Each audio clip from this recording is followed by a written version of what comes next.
Hey everybody, how you doing? Welcome to My Fight Our War. I'm your host, Manny Vitale. And it's been a while, but I want to catch you up on some of the things that's happened the last few days. Y'all know about my buddy Brad McLeod at Sober's Cool. He's just been huge help as far as getting me going, as far as taking the next step to get My Fight Our War out there, to get the word out there, what we're doing as a family. And part of that was introduced me to Dan Hearn from Hard Knocks, him and Donna. I hope you got to watch that show. It was Sunday live stream. You can still catch it. Dan and Donna are absolutely amazing. Please check out Hard Knocks. They've got amazing guests. They are just the most helpful, down-to-earth people. They walked me through that, and it was live.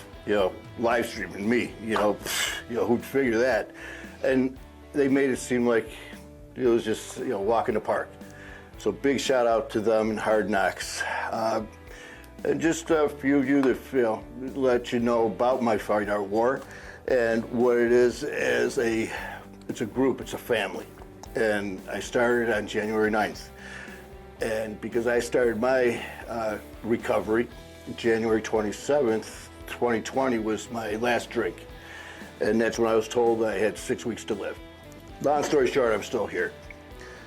Had to do something, we started My Fight Our War. And we are here for everybody. We don't turn anyone down, whatever your addiction is. That's what we're all about, and we talk about everything, the good, the bad, the ugly. We all love a comeback story. We all love the happy endings and all that. But there's a couple sides to addiction, and we're gonna hit them all. And some of it's gonna be hard to talk about, but it needs to be talked about. And our special guest today is, as I said, she's more than a guest, she is family. And that is Nancy Prince. I've known Nancy for many, many years across the street from us at our old house, and had a lot of great times and stuff like that. So we have some things we need to talk about, but thank you for being on this show. You're welcome. Thank you for asking me. Hey, when we got this thing rolling, her son Kevin, I've known since he was born, just like me, addict, and we battle, we fight. And people sometimes that are lucky enough that they don't have a problem with addiction, or anyone in their immediate family, they get this misconception where it's just the addict and its effects. That's not true, man. And that's why Nancy here, her husband Rick, is here to talk about the effects of the family as well. This is hard for me because I know all these questions. I grew up with him. He was awesome, is awesome. But yeah, Kevin, I saw him grow up and stuff, but, tell everybody, how Kevin was growing up, what he was like, what he liked this, I knew he was running all over the place, but, give a little insight just how he was as growing up. Kevin was a wild child. He was a daredevil. He just pushed over the edge, always. He always had to do dangerous stuff. But he was such a sweet little kid. He always had a cast or a bandage, always, man. It was like, what'd you do this time? Flip the mountain bike. The next time he had a bandage on his head, I pulled stitches out of his eye. Oh, but he was just, crashed a four-wheeler, broke his collarbone. Oh, but I remember he never stayed down. No. He was always right back up. And, and that's like I told people too, is addicts were not always addicts. Kevin was Kevin. Yeah. So, and I know firsthand as far as, up north and all that, but, what, if people don't know about him, the things that made him happy, because he was just a kid, just like the rest of us. Mm-hmm. What made him happy is his family. He was a real family person. Oh, yeah. And his hunting was his love. Actually, his first love was fishing, and then it was hunting. See, I thought it was hunting first with Rick. I didn't know that, but then when he started talking fishing to me, I was like, you know your stuff, man. Yeah, and then it turned to hunting because, of course, my husband and my other son both hunt. They're very serious hunters. It's their life, actually. And he lived for hunting. He just lived for it. You know, I can back that up because, like I said, Rick and Nancy aren't just neighbors. Like I said, they're family. And, you know, hunting, I was there all the time. Holidays, I was there. But with, you know, she was just saying about up north and him and hunting, I was blessed to be in the woods with him. And, you know, people think addict. They think, you know, stumbling, falling down, puke, you know, pants, you know, full of piss and just, you know, and that's it. Or they think a needle in the arm.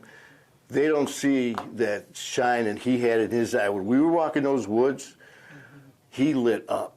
And the conversation we had was nothing about addiction, nothing about, it was just his love. I mean, and you could feel it. We were walking those woods. He cared about everybody first and then himself being out there. But, Yeah. I mean, he loved it, man.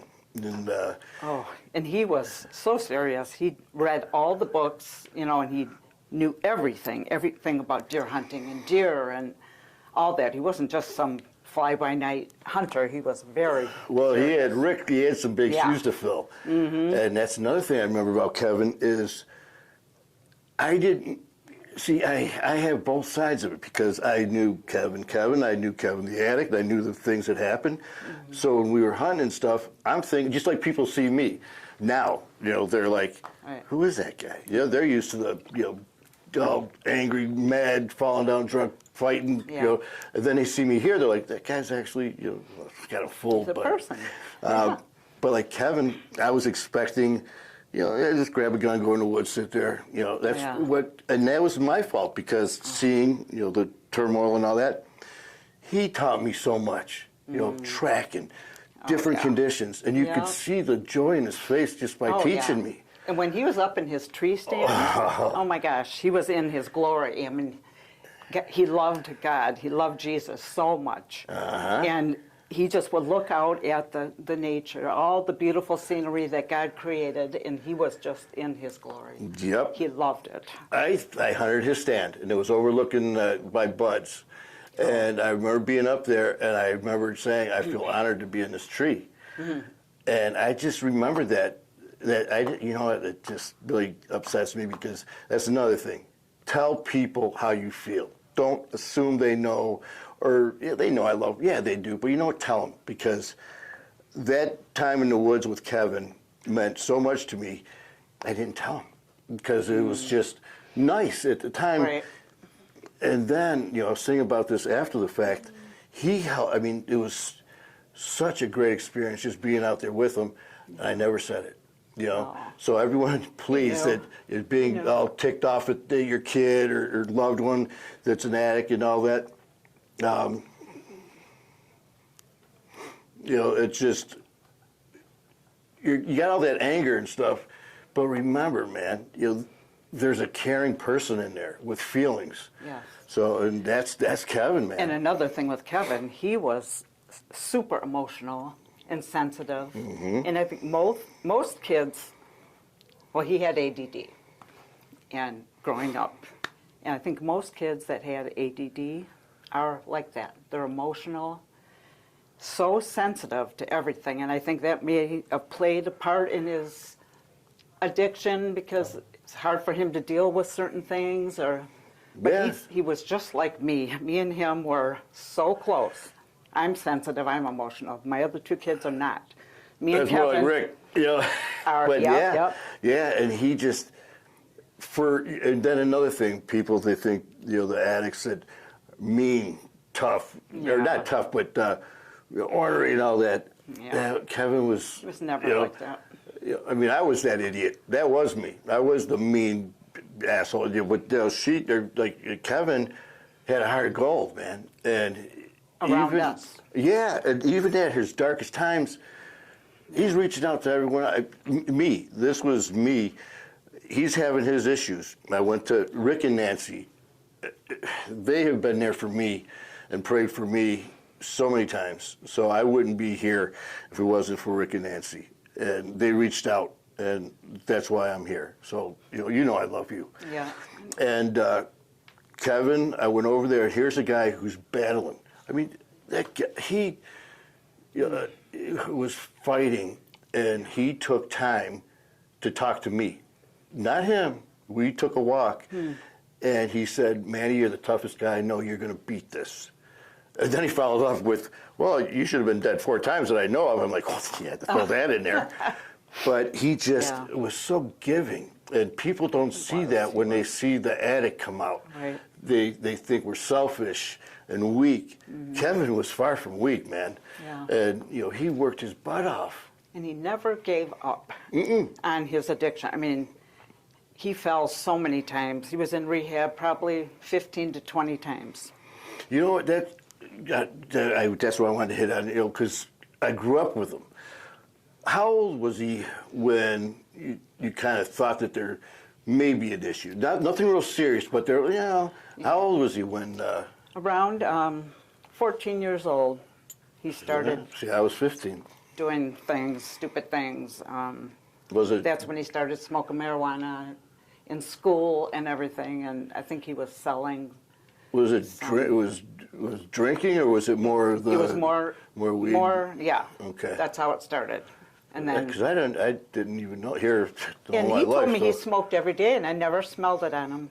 And I know what it smells Addicts, like. we're good. Well, we think we are. We're good at hiding it, but So he was about 14. And then it progressed to pills, Vicodin, and. How old was he? Was this? Well, maybe a couple years later. Okay. And then he got into a car accident and got hurt, and then had to have pain medication. And when he crashed that 4-wheeler, he had to have it. So I think that kind of got him really rolling. The CS addicts, man, all we need is that little bit, and you get that taste for it, and you just, it's so easy. And, he just was so full of energy in life, and that's what I want people to remember with Kevin. Yeah. So he was around 18 when things started going with the pills and other things.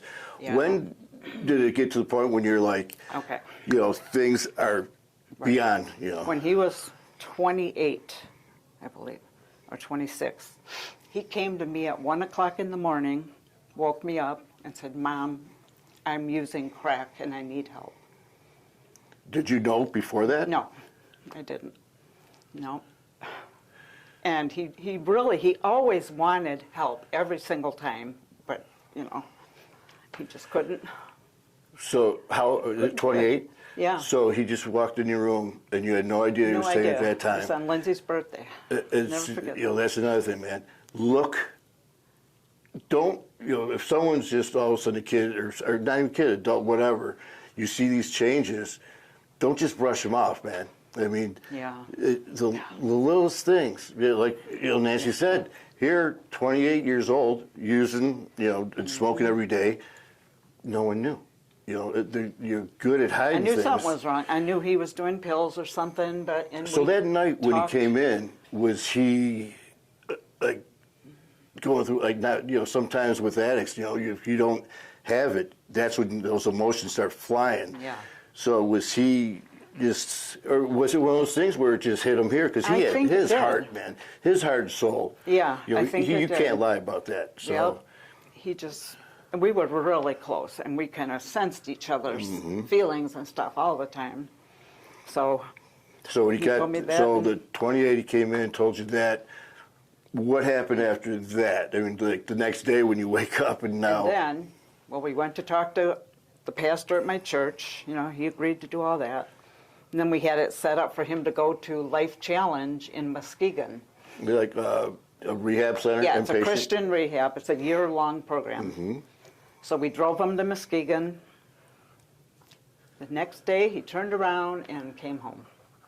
You have to have a one-way bus ticket in case they leave. So he turned around and came home. Now, because that wasn't court-ordered, was it? No, he went on his own. Not that time. It was other times. Many times it was court-ordered. But then another time, I'm not sure how much longer it was, he agreed to go again to Lake Challenge, the same one. And we drove him there again with his girlfriend, Erin. He had a great girlfriend. Oh, God, yeah. She was...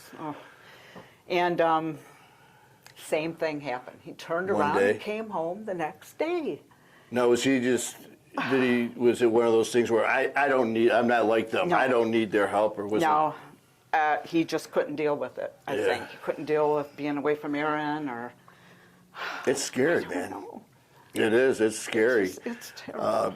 So that was at 20 with this place there. What kind of Again. after that? How did things start? Because I know that they went from bad to really bad to.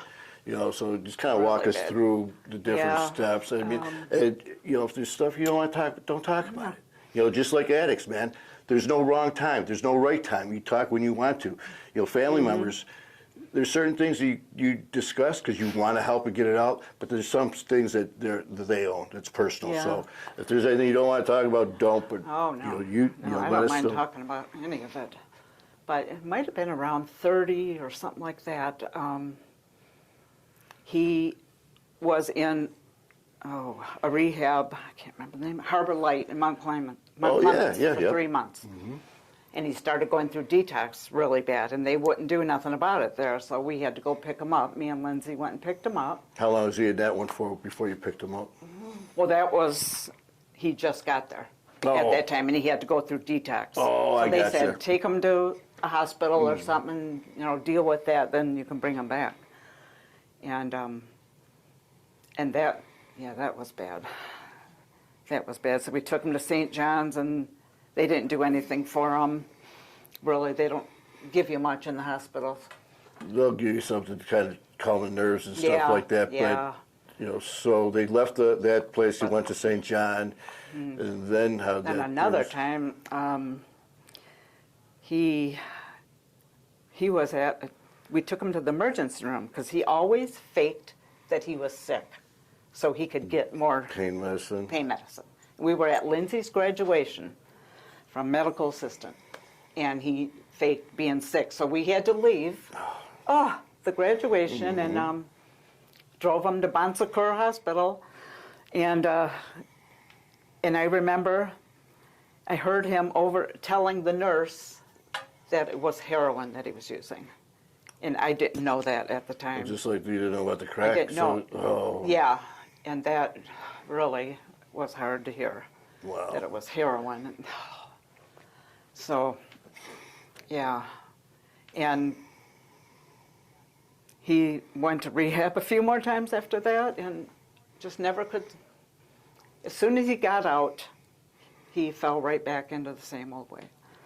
And I know, talking to Rick and you, and I talked to him, he didn't quit. Never. He didn't give up. Never gave up. And not only that, he reached out to Rick and Nancy to the point where he was in so much pain, asking to get help, or actually to take him down and get drugs. Yeah. And the thing is, that's what I want to get through, the pain that the family goes through. I love Rick and all of them, and I saw firsthand. I was there and saw the pain. The pain that I caused in my mom's face, I did it, but you don't realize it at the time. But the addicts, and you have to realize you're not the only one hurting. I mean, you are hurting so many people who love you. And to the family and the friends and all that, you have to support them too, man. It's not just the addict. The support system has to be there. A lot of great people have been around organizations, but it's got to be talked about more. And I still remember that it was right around Thanksgiving when we got that call. And I'll never forget that day. And I don't know if you want to bring that up or not. That's totally up to you. Unfortunately, we lost Kevin, a warrior. And but I tell you what, he's right here. This is his bear, and he's got his ashes here. His ashes are in He's the always middle, with me when I'm talking. He's always in here and in here. And I can hug him anytime. Yeah. It's really him. And we got his little angel wings on the back. He's there. Just for all you addicts, I want you to look at Nancy. Look at her eyes. This is what I have now left of my son. Yeah, ashes to hold on to. And I have a necklace with his ashes in here. When I put it on every day, I just, oh my God, kiss him and think, this is all I have left of you, even though you're in my heart. How long has it been? It'll be 8 years. 8 years. It's been 8 years, and this isn't fake. This isn't. This is emotion. This is what addiction does. So think about that. The next time you're going to have that drink, or put that needle in, or take that pill, or whatever it is, it may not work the first time. It may not work the second time. But think of your loved ones. Think of, I remember seeing my mom's face, and I didn't give a shit. I didn't care because I was so consumed with my addiction. When I sobered up, I remember having that flashback, and it broke my heart. So, I mean, I'm an addict, the mother of an addict, and look at the pain that we're causing our loved ones. So, you know what? Own it, what we do, so we don't hurt other people. There he is. The last picture I took of him. We were having lunch. It was 2 days before he died. Wow. Well, And I love this picture. But I have a hard time looking at his pictures still. It's a stab in the heart. Every time I look at his picture, I feel like I'm getting stabbed in my heart. well, I tell you, I am so happy.